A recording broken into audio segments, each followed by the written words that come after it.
Good morning. I am so excited today to be speaking here in Battleground because my house is 5 minutes from this church. I spend most of my time, especially in the spring and summer months, out on the road with my family speaking on this very topic.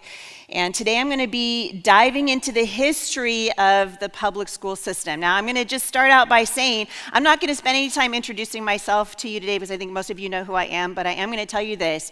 I want you to be listening with open hearts. I love the passage that we just read because this is hard information. I'm going to be talking about what's going on in our schools today, why it is so important that parents engage in this process. We have in the United States now for generations co-opted the raising of our children. We have given it to the schools. We have given it to youth pastors, and parents have forgotten that the primary responsibility for the upbringing of their children rests, according to God's word, with parents. And so today I'm going to be giving you a little bit of the history of the public education system so that you understand that what's happening in our culture right now, the unraveling that we see of our students, the arguments that we are having over things that are basic biology. When Matt Walsh asks the question, what is a woman? We laughed, right? But guess what? There's a whole generation that doesn't know the answer to that question. And the reason that that's happening is because now for generations, our schools have been cranking out kids who hate the country, who do not believe that there is a creator, who don't understand that God loves them and made them with a plan and a purpose. That responsibility rests with parents. I'm going to make a very strong case today for Christian education. I'm going to urge you with everything that's in me to pull your children out of the government school system and reclaim what is rightfully yours and ultimately belongs to God. From the very beginning, our public education system has been trying to remove God from the schools and instill collectivism. They've been trying to separate kids from their parents. I think some of you are seeing it now. Over 10 years ago, I first made a presentation right here in this church, and I was talking about home education and why I believed it was so important for parents to understand what was coming. I said that if we don't understand what's coming, we're going to lose our kids to the culture. And how many of you would say right now that's exactly what's happening? We're losing our kids to the culture. I'm so thrilled today for you to hear my friend Ken Ham. Ken and I have been friends for a long time. I've been privileged to speak many times at the Ark Encounter and at the Creation Museum. And a long time ago, Ken wrote a book called Already Gone. And that book impacted my life. And in fact, I would say it changed the way I saw the next generation because he pointed out that our children are already gone. The moment we decide as parents to unplug from the system, which is the system of the family, which is what God has ordained, and we begin to say, we'll give our children to the schools, and the schools can do the academic formation. We'll drop our kids off for the youth pastor while the parents come upstairs for church, and the youth pastor can be in charge of the spiritual formation of our children. We are out of alignment from the plan that God made for families. And when we look around the culture right now, it's no surprise. The Bible teaches us very clearly in Luke 6:40 that when a student is fully trained, he'll be like his teacher. So it begs the question, who is teaching our kids? How will we know what our children are being taught unless we are actively engaged in the process?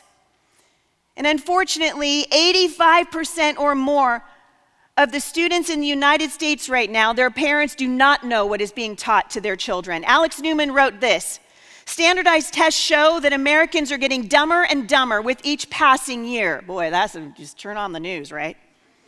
And polls now consistently show that more than half of young Americans today prefer socialism over freedom. This is obviously not sustainable, at least if the United States is going to survive as a free society, but it's also not an accident, and that's what I want you to understand. That's what I want you to have deep in your heart this morning, that what's happening in our country is a plan to take over, and it is education, education, education. Education is ground zero for the hostile takeover that is being perpetrated against the United States right now. To solve the crisis, it's essential to have an understanding of where the public schools came from and what existed prior to their establishment. After all, before the proliferation of government schools, Americans, listen up, were the best educated people on the planet. Just consider the Federalist Papers written by several of the founding fathers to get a sense of the level of education that once prevailed in America. The history of how the government was able to take over and the characters behind that effort is almost unbelievable, and yet it is true. Most of that shadowy story is barely known today, even among education experts, and that's a problem and potentially an existential threat. I think that's funny. I hear the word existential threat, and I just think that's how the Biden administration feels about parents. When examined honestly, the history of public education and a study of the key men who laid the foundation of the system which now exists reveals a long-term plan by utopians to totally reshape humanity and civilization along collectivist lines. This agenda has been remarkably successful thus far, as the polling data show. There is a war for the hearts and minds of this generation, and it will be lost or it will be won with the men and women who are sitting in this room right now. We will either decide that this is our responsibility and we will again step up to the plate and say, no, these are our children, God gave them to us, and we will again become involved. It is so easy, men and women, it is so easy to put your kids on a yellow school bus and get back to your day. I know, because I never wanted to be a homeschool mom. I'm just here to tell you right now, I have 7 children and we're going to have our 5th grandchild later on this year. And I never wanted to homeschool my kids. I could not understand why a woman in her right mind would want to be locked up with her kids for 8 hours a day when a yellow bus come take them away for free. I'd get my house cleaned up, it would be less messy at lunchtime. Maybe my toddler wouldn't be crawling through the spilled orange juice and the sugar on the floor in my kitchen. Maybe I'd get a shower by myself, who knew?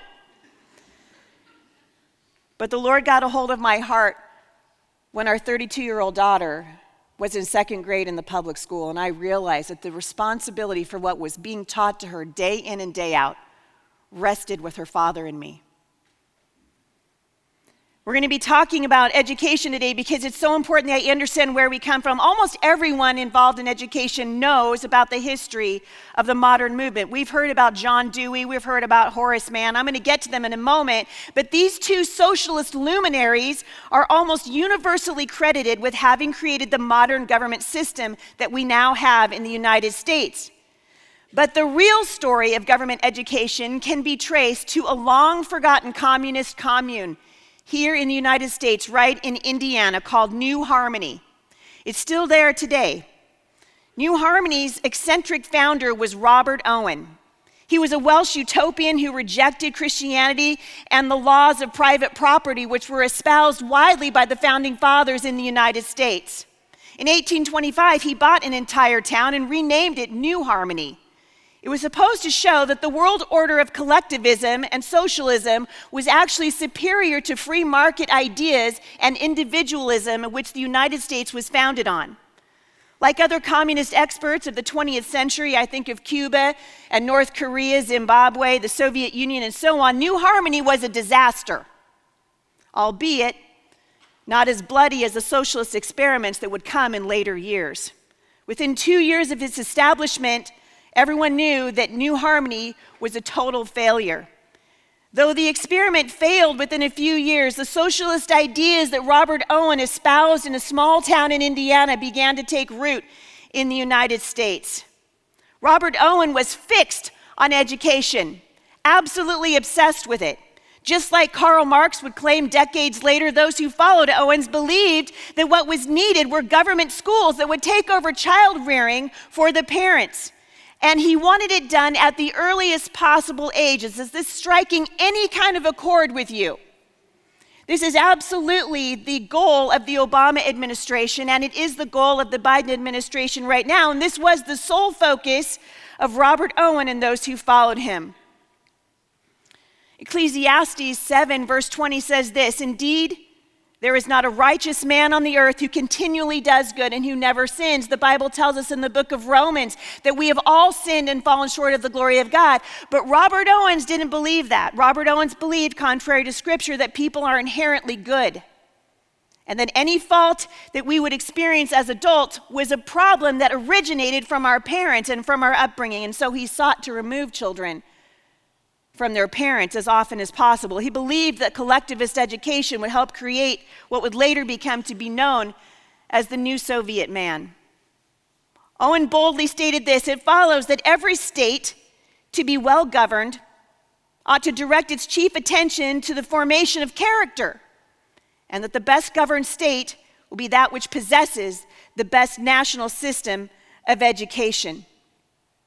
Robert Owen started what we now know today as the public school system in the United States. But long before the horrific communist slaughters and the genocides of the 20th century, Owen's ideas were finding more and more supporters around the United States. Among them was a certain early supporter of these ideas and a wealthy man, Orestes Brownson. Today, we would call him a member of the cultural elite. Brownson was a New England writer and an editor, and he became completely dedicated to the cause and was responsible for helping to get the messaging out about why children should be removed from their parents upwards of 9 hours a day. The great object was to get rid of Christianity, ultimately, Brownson explained in a book he wrote called An Oration on Liberal Studies. This is what he said in his writings: "The plan was not to make open attacks on religion, although we might belabor the clergy and bring them into contempt when we could, but to establish a system of state, we said, national schools, from which all religion was to be excluded, in which nothing was to be taught but such knowledge as is verifiable by the senses, humanism, and to which all parents were to be compelled by law to send their children." Today, this is the norm. But back in the 1800s, what Mr. Brownson was saying would have been inconceivable to most people, especially to God's people, who understood by default that children were the responsibility inherently of their parents. The first element of the plan, Brownson revealed, was to establish a system of government-controlled schools. They found success in advancing the government schools, and in less than a century, government education, public education proliferated across the United States. This is so foreign to the founders of this country, and we often don't talk about what's going on in the country. And in fact, many of you will know that I ran for Congress a couple of years ago, and I ran largely on a platform of education. I'll never forget the very first conversation I had with a well-known radio host in this area. His name is Lars Larson, and he chided me and chastised me and made fun of me for talking about education. Why do you care about education? Because education is the front line of the culture wars.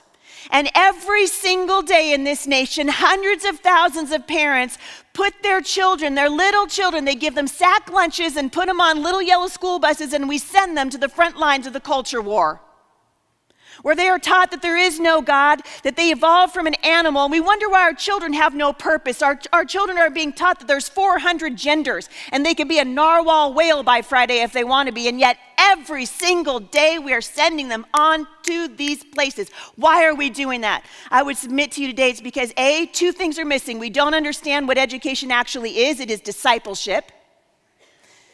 And I'm not trying to hurt your feelings, but the other reason is very, very obvious. We're lazy.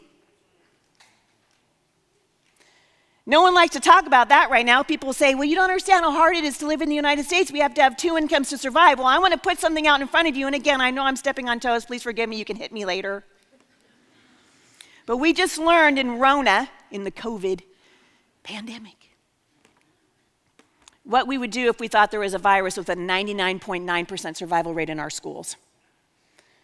We took our kids out so fast to make your head spin. I, for one, was happy about that.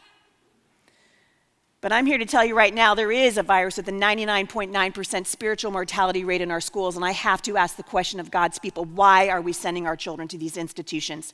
We send them to these places year after year after year to be educated by Romans, and then we're shocked when they come out as Romans.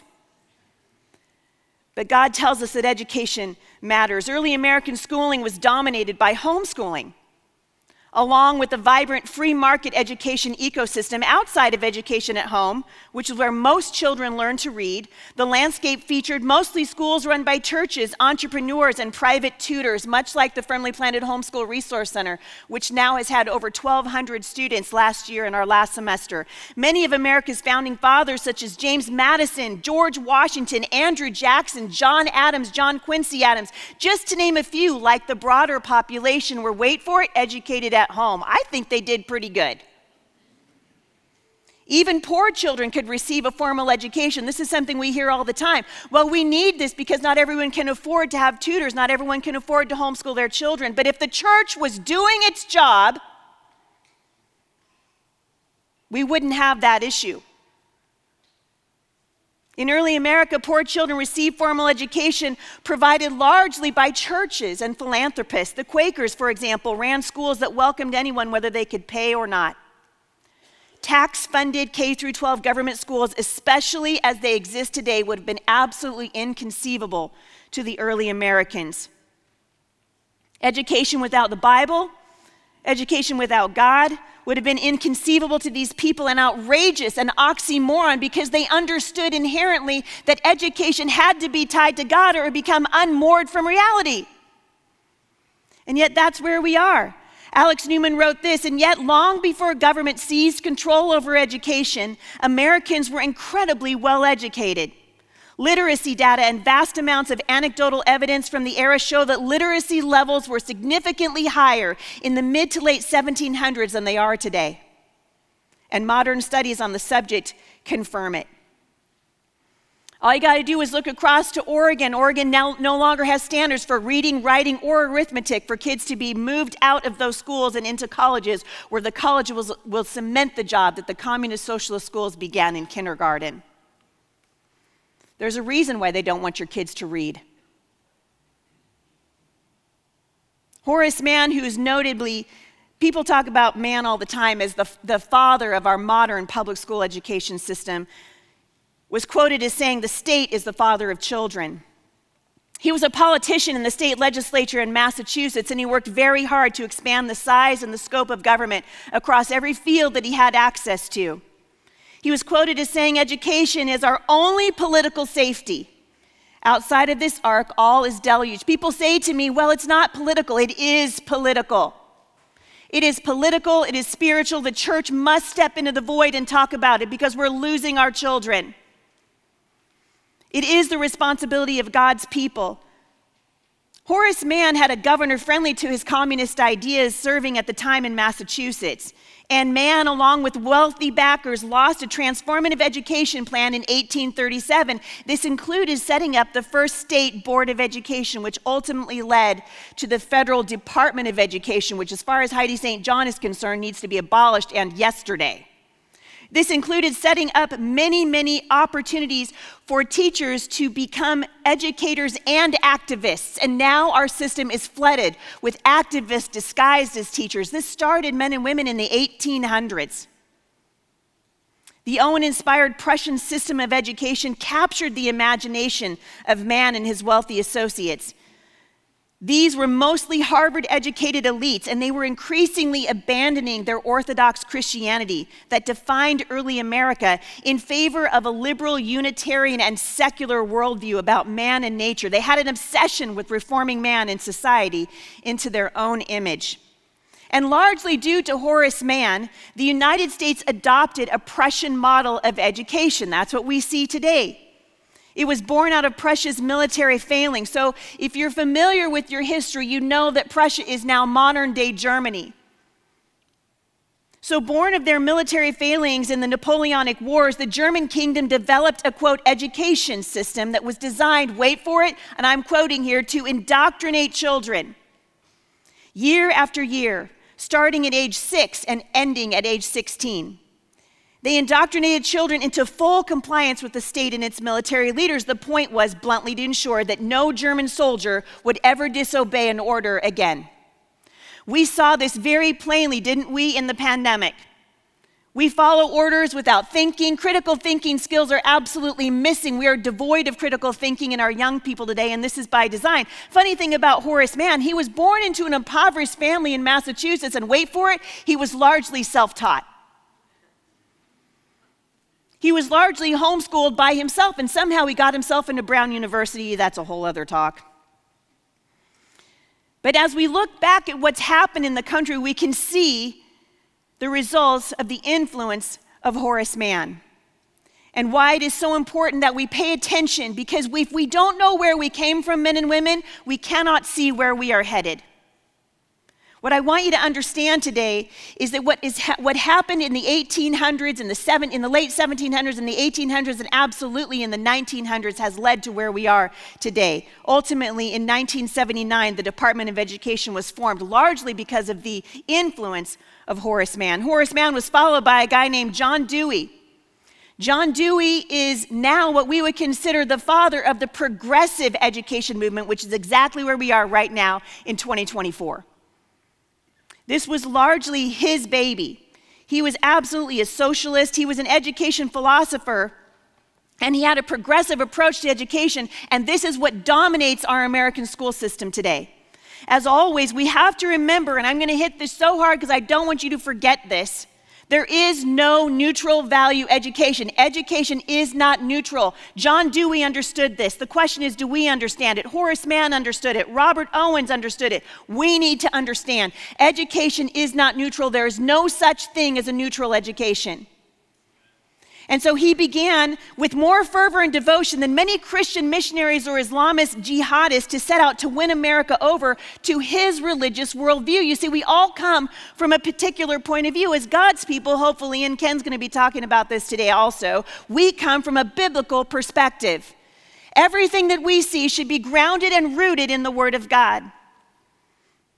John Dewey said this. Interestingly, I thought this was so interesting. He's from Vermont, which is also Bernie Sanders' home. A lot of socialists apparently coming from Vermont. Karl Marx called for the government control of education in the Communist Manifesto, and so the Soviets complied. Decades earlier, Owen, another communist, did the same. Dewey picked up where they left off, fervently advocating total control of all education by the state with even more passion than Bernie Sanders does today. So what inspired him? Why was he so passionate about shaping the education system? Well, one thing would have been the education in Soviet Russia. Most American parents are ignorant to this important fact about our modern government school system, but he wrote, writing in a book called Impressions of Soviet Russia and the Revolutionary World, which was written in 1928, he dug into education in the communist country and thought its examples for America were amazing. Ultimately, he came to the conclusion that only in a communist society can the kind of education reform he envisioned be achieved. What is worrisome, too, is how often he recognized that the education system is knowingly set against the family and individualism. Joseph Stalin had been the general secretary of the Soviet Communist Party for 6 years when John Dewey wrote this book. He admired Stalin. Why am I telling you this? Because it's so important, men and women, that we understand what Dewey believed and admired. And we need to wonder about the aims of our current education system, which arguably John Dewey was the father of. I wonder if the purpose of the education system that he set up would have an ulterior motive. What do you think? When these men launched their crusades to erode the faith and individualism of Americans, the United States of America was one of the most devoutly Christian nations on the face of the earth. Church and the Bible were an inseparable part of life and education for virtually everyone in the United States. Boy, have things changed. This is the founding of our government school system. This is what they believed. This is what our system of education in the United States is built on. I'm going to recap it for you so that we're not missing anything. We started with Robert Owen, who had a tremendous influence on a wealthy man named Orestes Brownson, who influenced Horus Man. Horus Man, who was the father of the public school system, influenced John Dewey, who became the father of the progressive public school system that we have today. John Dewey then implemented a Prussian system of education which was designed entirely to train students to obey, nothing more. It's indoctrination into a political and secular worldview, which brings us to our public schools today. This is exactly how we got to where we are today. People tell me, oh, it's not a big deal. Why do you care? I'm telling you what, you guys, my views on the school system have changed dramatically over the last 25 to 30 years. When I pulled our daughter out of public school, I did it because I knew that God asked me to do it. Now when I see little yellow school buses picking up children from their homes every morning, I literally grieve over it as I watch them drive to these schools. Now, I'm not here to say that every teacher in the public school is a bad influence. There are wonderful teachers in the public school. Some of them are in my family. What I'm here today to tell you is that education is not neutral. And if we think for one moment that we can drop our children off at these schools and they will not be impacted, we don't understand the nature of the school system itself. John Dewey said education must bring about a new social order. He wanted to fundamentally transform the United States, and he knew that if he was going to do it, the very best way to do it was education. Every single person in this room, if you love the Lord Jesus Christ, if he is your Lord and Savior, this should concern you. If the Bible teaches us that when a student is fully trained, he'll be like his teacher, it should matter to us, shouldn't it, who's teaching our children? Shouldn't we know who's teaching our children? Shouldn't we understand the worldview that they espouse? Shouldn't we know what they're teaching our children? And yet we've become so lazy in this country that we've decided it's somebody else's job, it's someone else's responsibility. John Dewey believed that in order to transform the United States to look more like the Soviet Union, he knew that a total transformation of the society was required, literally, quote, changing the conception of what constitutes education. Education must bring about a new social order. Many of you are watching what's happening in the news right now like I am, and you can see now, because they're not even hiding anymore, how hard our elected officials are working to drive a wedge between parents and their children. What's happening in our government, what's happening in the National Educators Association, which again, I'm not trying to hurt your feelings, one of the most evil, wicked, corrupt unions to ever exist in the United States is the National Educators Association. Go to their website. If you don't, all of this stuff, you guys can look it up. Don't take my word for it. Go do your own homework. It's about time we did that. Everything that's happening in the United States right now is happening by design. This is a war. It is a battle for the hearts and minds of the next generation. And if we don't understand this now, we will lose our country. We will lose our freedom. They are fighting right now for freedom to homeschool in France. It's hanging on by a thread. Freedom to homeschool in Germany is now been removed from that country because the state wants control of your children. These are godless, secular humanists who want power. And we need to understand that our children belong to the Lord. The headlines are astonishing. Every single day we read about a different thing that's happening in the school system. I want you to see something really quickly. And I know this is a lot to put on the screen, and some of you might be interested in taking a picture of some of this stuff because I realize I'm moving really fast. I got too many slides for my time. But I want you to see this is actually from the OSPI website. If you're not familiar with Chris Reichdahl, he's the director of OSPI, the Office of Superintendent of Public Instruction in Washington State. Chris Reichdahl is a socialist, and he believes that the schools should have more authority in the lives of children than you do. But I want you to see in Washington public schools what students have the right to do. And I don't have the time to read all of it to you, but I'm going to highlight something for you right now. When a student goes to a school, a public school, a government school here in Washington State, they have counselors and teachers that have been trained to talk to your children about their gender identity, and they are not trained to share that information with parents. And in fact, the opposite is true. They are trained not to do that. It is amazing what is happening. 8 years ago, I started talking in Battleground, Washington. I started going to the Battleground school system and talking about comprehensive sex education. I think I talked about that with some of you here from time to time. People said, why do you care about what's happening in the Battleground school system? Why does it matter to you? Your kids are homeschooled. It matters to me because I care about Battleground, Washington. It matters to me because I care about Washington State and about the future of this country, and these kids are the future of our country. It should matter to us what they're being taught. We should care about it. Our libraries, again, another corrupt organization, which I do not have time to go into today, but about 7 or 8 years ago, I went before the library board at the Vancouver Regional Library Association's Board of Trustees, and I asked them, why are we having drag queens coming to our libraries, in our public libraries that are funded by our money, reading to children? They didn't really have an answer for me, so I said, hey, could we have a Bible story? Oh, no, that's not appropriate. I'm here to tell you that the agenda is real and it is in full swing. What's really awesome, though, and I want you to be encouraged. I know this is heavy, but I want you to be encouraged because God's people are stepping up to the plate. Recently, a homeschooling mom, her name is Christy Morgan, ran for the library board. You guys need to be running for these positions. Run for these positions. Get on the library board. Who's determining what's in our libraries? The library boards. Christy Morgan, a homeschooling mom whose kids attend the Firmly Planted Homeschool Resource Center, just recently became named the chairwoman of the Fort Vancouver Regional Library Association, which was a massive improvement. At the end of the day, the question is this: how responsible does God say parents are for the education of their children? How important is it according to God? In Proverbs 22, verse 6, we read this: train up a child in the way he should go, and when he is old, he will not depart from it. Psalm 127, your children have been given to you as a gift from the Lord. They are precious. Your children are precious. Like arrows in the hands of their warrior parents are children that are born to you when you're young. Blessed is the man who fills his quiver with them. He will not be put to shame when he speaks with his enemies at the gate.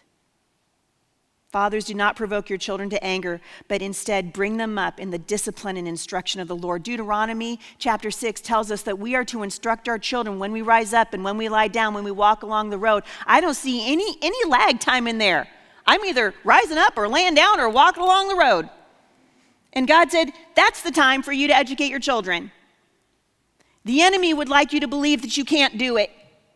Satan would like to tell you that you don't have the money and you don't have the language skills and you don't have the expertise and you don't have an education degree from a university. But I'm here to tell you right now that most of the moms that I talk to that have the hardest time in homeschooling are publicly educated teachers. Because it's a paradigm shift. We're shifting the narrative. What would happen, men and women, if we shifted the narrative with our churches and places like Firmly Planted? We're in buildings, in church buildings 5 days a week, and the church rented from Firmly Planted on the weekends. I wonder what would happen. But our churches sit vacant week after week after week while God's children are being educated in Rome theology. It matters what's happening. The Bible teaches us that we are 100% responsible. And as a mother of 7 and as a grandmother, I know that one day I will stand before the Lord and give an account of how I live my life. How did I steward the precious gift of children that God gave to me and my husband? Is it exhausting? Yes, it is. Has there been some yelling in my house over the years? Yes, there has. Has there been some crying, some tears, some wondering? Have I called the Battleground School District on off days and said, can you tell me what time classes start next Monday? But I'm here to tell you that the same God that helps Heidi St. John, a woman who cannot keep houseplants alive, homeschool 7 children, will help you. He is your help. He is your fortress, and he wants to be the deliverer of your children. This is God's heart for you. Remember, as we wrap this up today, you guys, a couple things really important to remember. Education is not neutral. I want you to write that down. Write it on the tablet of your heart. Never forget it. Education is not neutral. And so much of parenting our children to walk with the Lord can be summed up in Deuteronomy 6. It says this: love the Lord your God with all your heart, with all your soul, and with all your strength. Well, if that doesn't define parenting, I don't know what does. These words that I'm giving you today are to be in your heart. Repeat them to your children. Talk about them when you sit in the house and when you walk along the road, when you lie down and when you get up. In other words, we first love the Lord with everything that we have, and then we demonstrate that to the generation to come. Thomas Jefferson called them the rising generation. He understood that education is not neutral. Education is discipleship. It's the passing on of what we understand to be true, the generational wisdom, our ability to teach our children what it means to walk with God. Women have heard me say now for decades around the country, as I've spoken to hundreds of thousands of men and women about this issue, that you can't pass on what you don't possess. We can't give what we don't have. We can't give to our children something that we don't have. And so that means that the very first thing that we do, hopefully when we leave here today, is to look in the mirror and say, Father, change me. How can I be a better mother? How can I be a better father, a better grandmother, a better grandfather? How can I pour into the lives of the children around me so that they have a better opportunity to see who you are and ultimately to walk with you? Someone said to me the other day that it was an accident what was happening with our schools today, that they'd just been infiltrated by activists. But I'm here to tell you right now, and I hope I've demonstrated it to you today, that the schools are doing exactly what they were designed to do. They are working beautifully. The question is, what are we going to do in response? There is a global effort right now.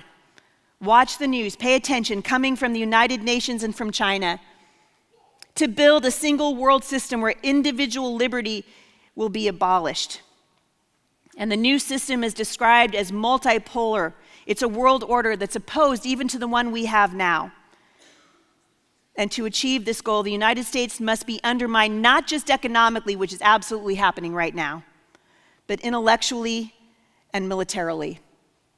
And it all starts with education. It starts in our schools. The question we need to ask ourselves is simple. Who do we serve? And I know, because I've been to this church before, and I know many of you, it's actually challenging for me to speak in my own hometown. Usually I can come and lay down the fire and leave. I got to put up with you people for a long, long time. But I want you to be encouraged, because I think that we know the answer to the question. As for me and my house, who do we serve? We serve the Lord. We serve the Lord with our money. We serve the Lord with our time. We serve the Lord in our parenting and our shepherding. We serve the Lord in our communities. The Apostle Paul said that we are therefore Christ's what? Ambassadors. As if he were making his appeal through us. Come back to me. Come back to me. We're wondering what's missing in the culture right now, and that's it. A generation of Christians who've forgotten what it looks like to be an ambassador to a world that desperately needs to hear the message of the gospel. And it starts at home. It starts at home.